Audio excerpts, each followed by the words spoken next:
I'm Tatum Skipper, and welcome to Real Florida Magazine. Welcome back here today on the beautiful campus of Florida Panhandle Technical College. I say that at the beginning of every show, and it could be no more true. We had a little rain this morning, but now the sun is out. If you've not had the opportunity to visit our campus here, you need to check it out. We've truly got a beautiful piece of real estate right here in the middle of downtown Chipley, and obviously we're proud of it. Our guest today is Blake Wilson, incoming brand new football coach for Chipley High School. We're going to talk to Blake about what we're looking forward to for this upcoming football year. Blake, longtime a teacher at the school and has been involved in the football program for a number of years, but just taken on that role as head coach.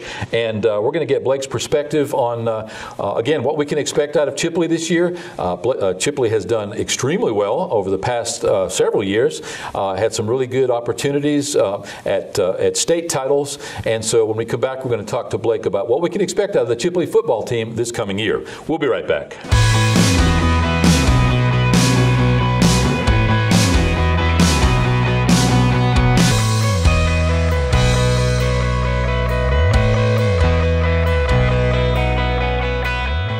Welcome back. As mentioned, our guest is Blake Wilson, currently just the brand new head coach of Chipley High School. Thanks for taking the time today. Well, thanks for having me. I'm glad to be here. Yeah, you've been with the Chipley program for 8 years, is that correct? That's correct. Been here 8 years. And in what capacity have you been? I've been an assistant offensive line coach, and I've coached linebackers, and, of course, also been in the classroom teaching science. Science? Right. Okay. So have you been a coach the whole time you've been at Chipley High School? Yes, sir. I've came here 8 years ago, and I had a little stop in Tallahassee at North Florida Christian, and before that, probably since like 2000, I was at Closton High School. That's where I was born and raised, and then we made our course up this way to Chipley. Obviously, you're here after 8 years and still working at the high school, still coaching. But give me your first blush thoughts. What do you think about Chipley as a community? Chipley, that was one of the things that brought us here. It's a small town. You know everybody, and you don't have to worry about your kids going to different places, and you're still concerned about them, but not to the aspect of a big city, and just have that small town atmosphere. And there's lots of things for your kids to do, and people are always involved in different things. You have great churches here and youth groups, and there's a lot of things that a big town doesn't offer that Chipley does offer, as being a small town. Tell us a little bit about your family. Well, I'm married to my wife, Jackie, and she teaches at the middle school. And I got my oldest son is Jacob, and he's a redshirt freshman at Florida Atlantic University down in Boca, where he plays tight end. And then I got a daughter, Sarah. She's a junior in high school, and she works at the Piggly Wiggly. And then I have my youngest son, Zach, which he's a freshman right now. So you're definitely vested in that educational community here in Chipley, right. No doubt. We waited for a while for the announcement to be made about who would come on as head coach. In talking to Joe Taylor a couple weeks ago, he said, we've made that decision, and I'd really like for you to get Blake on the show and talk. So, again, thanks for being here today. Chipley has done well, and I'm going to ask you a question to start with. We have seen the Chipley football team, basketball team, baseball team consistently do well, and in many cases go on to state competitions. To what do you attribute the fact that we have so many good athletes and consequently good sports teams come out of little old Chipley? Well, I think the first thing is, you got to attribute that to their parents. For raising, fine young men and women. And being a small school, we got great coaches. We've got some, coaches that have been here for a long time. And, like me, I've been here 8 years. This is my first year as a head coach. And, Coach Gates is basketball, and he's been here forever. And, it's just being consistent, and, kids know what to expect. And, I attribute that to the coaches and, and their parents. Many times when you lose a bunch of seniors, it presents a challenge. And under the best of circumstances, it does. But it seems like Chipley and Vernon, to be fair, steps up. And when those voids are made because of graduating seniors, you have people that may have been in the shadows before, and obviously it's attributable in large part to the coaches who recognize the talent and bring that young man or woman up. But they seem to step up, and you don't suffer from that high rate of graduation sometimes. What's this coming year look like? Well, right now we have, going into the spring, we got 10 juniors, and we have 8 sophomores and 4 freshmen that have varsity experience. And then we got the JV kids that we have, we got 11 freshmen and then 7 sophomores. So we've, having 10 seniors on, coming up on your team, that's a big asset to have, because they've been through the battles, they know what to expect, and they can lead by example for the younger kids. And then also for, we had 4 freshmen that went down there to Port St. Joe this past year and started, and, they were thrown into the fire. And, it didn't end the way we would like it to, but, the positive side, those kids got, the game experience against a very quality, good team, and I think that'll help us in the spring and in the fall to, to get things rolling and be successful.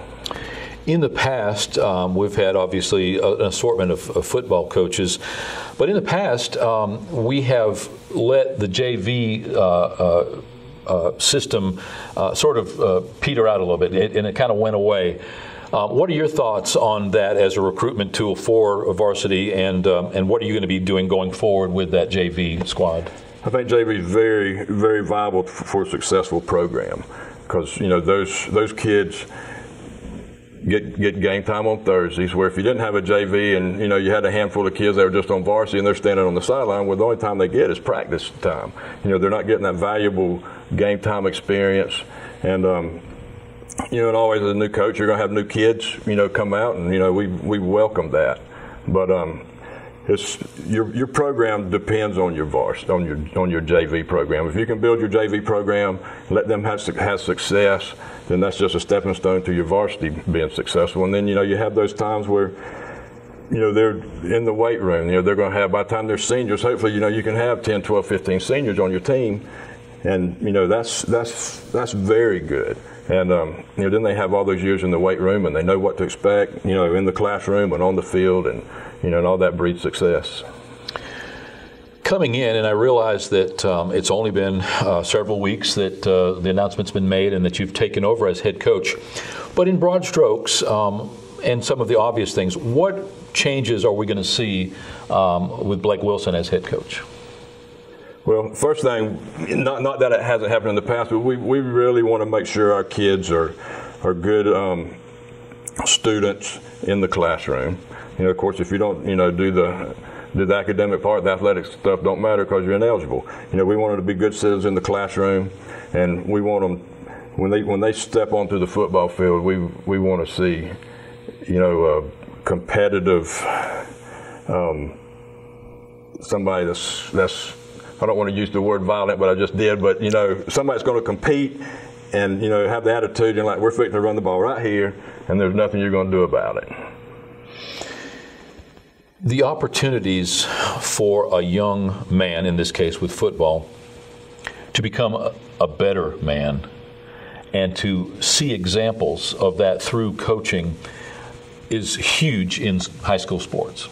There are many professionals, whether they're in sports or in business, who reflect back on some of those formative years. High school, arguably, they are young adults. In high school, they start to drive. They are enabled with many privileges that truly classify them as young adults at that point. You just expressed some of it, and your first thing was that they needed to be academically achieving where they should. What do you bring to the table to ensure that your coaches are those role models and that those young men do take away from there, not necessarily first and foremost how to win a football game, but how to proceed in life? Well, I think you lead by example, and I believe, what you do when nobody's watching, I believe that matters very big. And the little things make the big things happen. And just me growing up, in a small town like Chipley in Clewiston, Florida, I was very blessed to have coaches that were great role models. And, I was able to go through the process of playing with them, going off to school, and coming back and coaching with some of my coaches. And, and there's there's so much more to football than just the X's and O's. It's, learning how to keep your locker room clean, learning how to keep your weight room clean, learning how to be a citizen in that classroom, learning how to respect, your girlfriend, all those little things. And I think we got a great staff of guys, assistant coaches, that they believe the same thing, and, I believe they walk that out. And I think, that's going to help and make a difference. We're here right now at the beginning of February.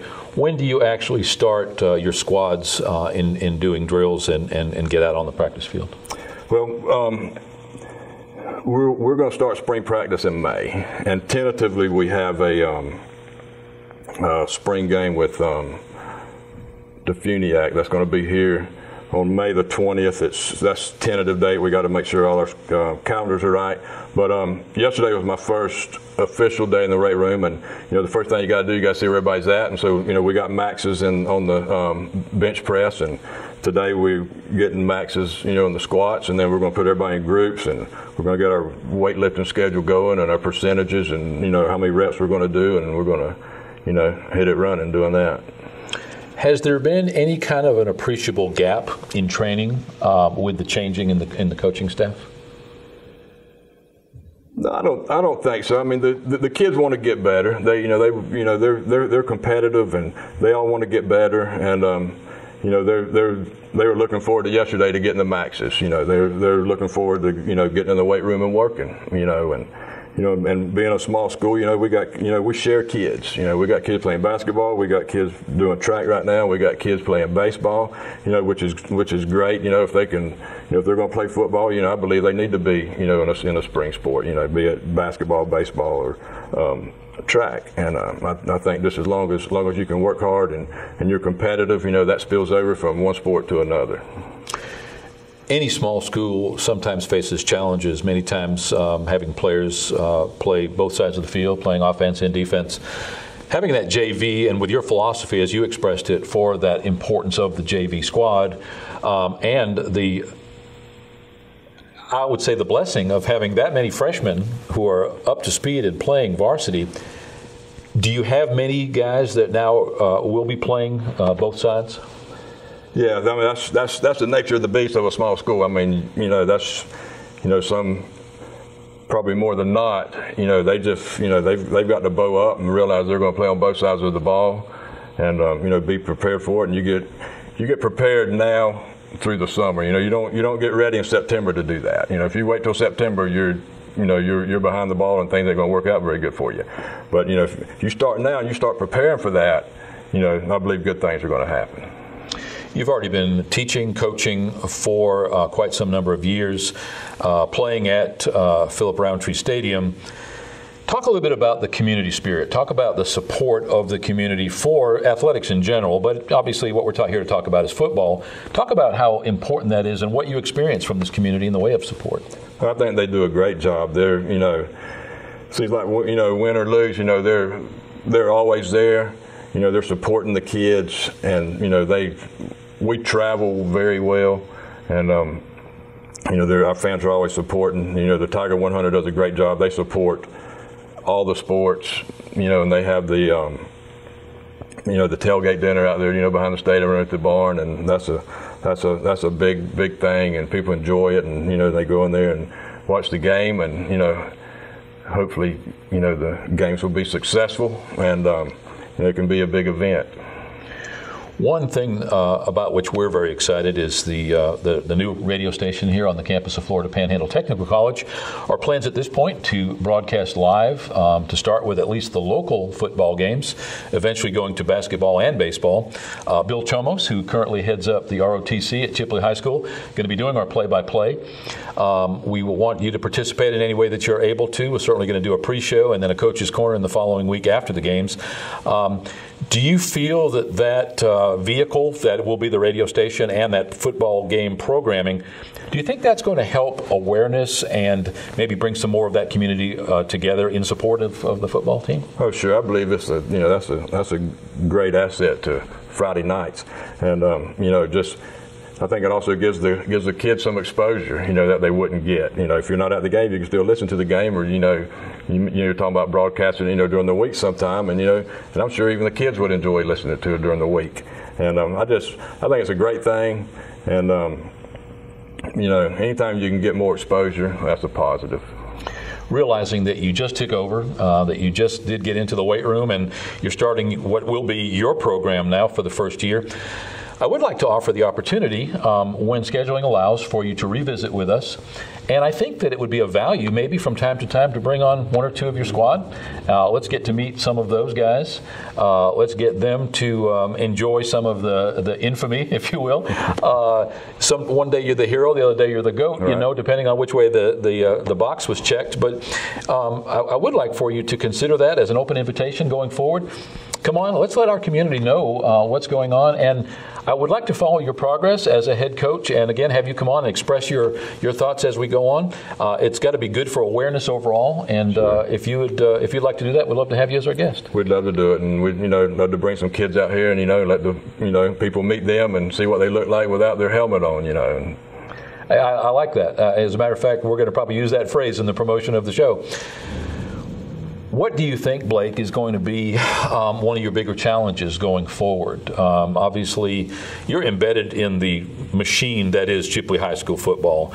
So I would imagine from your perspective it's a little bit easier, but it may present challenges because of that as well. What do you look forward to in the way of challenges going forward? As far as football goes? Yeah. We've got some great kids playing, and like I mentioned before, we got, the seniors and some juniors and some freshmen that have played, and sophomores, and I believe if we can get those kids, I think sometimes we reach this certain plateau and think I can't go no further and no further. If we could get those kids, to dig down deep and realize that, it doesn't hurt that bad for me to reach that next plateau and then reach that next plateau, that we can be successful instead of just getting tired and being average. If we can decide I'm going to be a championship player, I'm going to be a championship team. If we can reach that level, dig down deep and climb that ladder, I believe if we can get those kids to do that, and that'll be a challenge with some of them. But if we can do that, I think good things will happen. Blake, I've already got a rough idea. You've always expressed some of this. What do you look for to be some of the more pleasurable parts of being head coach? Obviously, all of a sudden the pressure's on you. It's not like you're under the shadow of somebody else, which is good and bad. What do you look for to be some of the best parts of having that head coach position? I think the best parts of having it, and it's not necessarily the football part. I know that's the hub of it all, but having kids come back 10 years from now, and just maybe that one little saying you should say, or that one little thing that you said that didn't really say much to you, but it sunk into that kid. It made a difference in that young man, and seeing him be a successful young man, being a successful husband, being an asset to the community, and just seeing him grow up, and be that person, that we all would love them to be, and I think that's the biggest thing of being a coach. Friday nights, them are going to come and go. You're going to win and lose some, but seeing those young men come back and seeing how well they've done, I think that's the blessing in it all. I think that any teacher, but then even beyond that, somebody in a coaching position, their extended family continues to grow and grow and grow because, like as you point out, these people come back. Have you already experienced some of that, and do you look for that to be all the more, as the head coach? Yeah, I've been here 8 years, and there's been some kids come and go, and I've experienced with a handful of them, and some of them are married now, and they have their own little kids, and but yeah, that's the good thing about it is seeing them when they grow up and become a man. What kind of response did you get from the student body and certainly the players when it was announced that you would be taking over the role as head coach? It was positive. They're excited, and not just from the football players, but just from the normal student body. They were excited, and they were happy for me. And the players, they're looking forward to it. They kind of know what I expect and what to do. They I think some of them think they respect it, and they think I'm kind of a old school type guy, that we're going to do the right things and we're going to have fun doing it. You're going to be you're going to be you, but you're going to have to be somewhat of a different guy, because all of a sudden the buck stops here in your relationship with these players.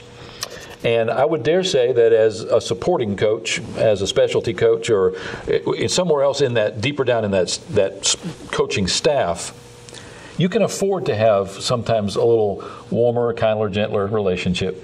But as the head coach, that's where the buck stops. Have you acknowledged the fact that maybe you're going to have to do some of that? Yes and no. I mean, I've as an assistant,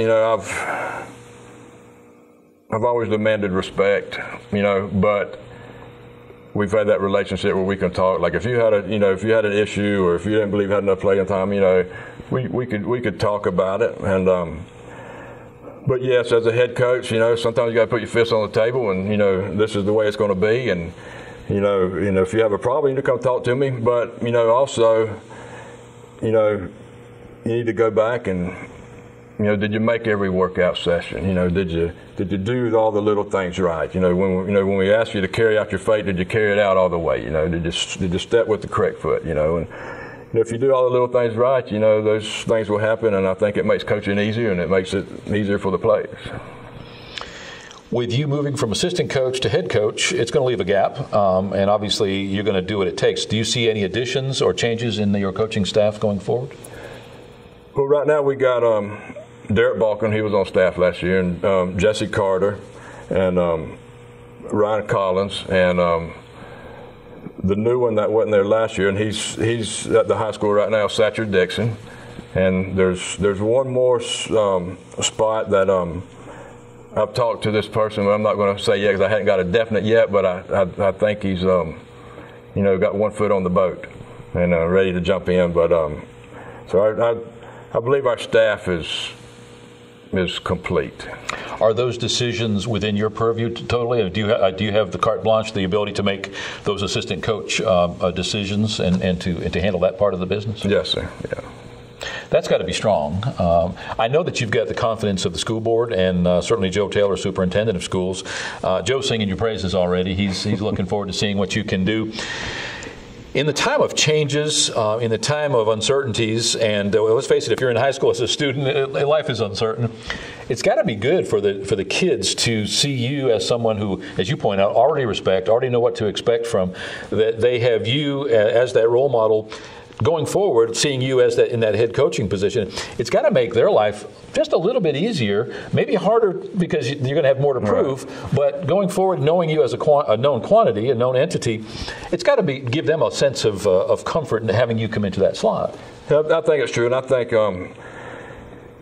for them having, even though I went from assistant to a head coach, and I'm still the same coach, still the same guy, just taking on a different role, but it's something there's no change for the kids. There's going to be a little bit of consistency there, and of course we're going to, have a little bit of different offense than, what we've had in the past, and, that just comes with, having someone new that's been there. And, but I think consistency is a big thing. The kids know what to expect. They ain't got to come in and, learn what this guy likes, learn, what he doesn't like. They know what I like, what I don't like. They know what to expect. And, I think we can be successful with that. By default, we're going to see changes in your playbook. Do you anticipate any major changes when it comes to that? Without giving away too much to the opposing teams who may be watching right now, do you anticipate any changes that the players may consider significant? It won't be significant, but we're gonna get in the eye and have a little Jack and Queen and probably getting a hip every now and then, and we're going to have some play action, but I believe you win the games up front, with our offensive linemen, and they got a lot of work to do. They got to get strong. They got to get a little bit more nastier than they were last year. And, we're going to work on all that, but we're going to try to run the ball down the hill and start knocking people off the ball, and then off of that, then your little play action, all that stuff works. But it's not. We're not going to reinvent the wheel. Well said. You already mentioned in broad strokes the number of freshmen and sophomore and junior and seniors and so forth that you had coming into the squad. Is there anybody in particular that you're looking to take a leadership role and step up? Well, here's at this stage of the game, and we're at the infant stage. What I'd like for us to focus on is the team, and not promote any individual. Yes, we do have some individuals, but right now, just right at the infant stage, promote the team. Build that family, build that core right there, and then down the road, then the individual, rewards will come, by the team's success. Thanks again for taking the time today. I know it means time out from the school schedule, and you're also going to be our guest today at Chipley Kiwanis at Patilla's Restaurant here on the campus. Our club and the public at large has been invited to get to meet you, even if they know you, to meet you as head coach, right, and for you to be able to speak to the club a little bit about going forward, what your plans are. But thanks for taking the time today. We look forward to having you back, and after you've had a few games under your belt, maybe to get that sense of perspective of where you think you are, where you think you need to go, and moving forward. Best of luck. We, for one, are glad that you're in that position. You are a familiar face, and you are somebody who has already been in those leadership roles. So, again, thanks for taking the time today. Well, thanks for having me. Here today with Blake Wilson, recently announced as new head coach for Chipley High School. The big news, too, is that FPTC, the radio station here on the campus, will be broadcasting live all of the local football games, actually looking at the potential to even broadcast some of the away games. No promises yet, but we have Bill Chomos, currently the ROTC instructor at the high school, going to be doing our play-by-play. You'll be seeing him on the show soon, expressing his thoughts about the radio station and that football broadcast going forward. So stay tuned. You'll have an opportunity to see some of that in the programming right here in the TV segments as well as on the radio. You can go there to fptcradio.com. Listen today, right now, to the content being broadcast. And again, going into the sports seasons with football and hopefully basketball and baseball soon to come. If you'd like to find out more about some of the over 40 degree and certification programs that we offer right here on the campus of Florida Panhandle Technical College, you can go to fptc.edu or stop by Student Services right here on Hoyt Street in downtown Chipley. We'll be right back.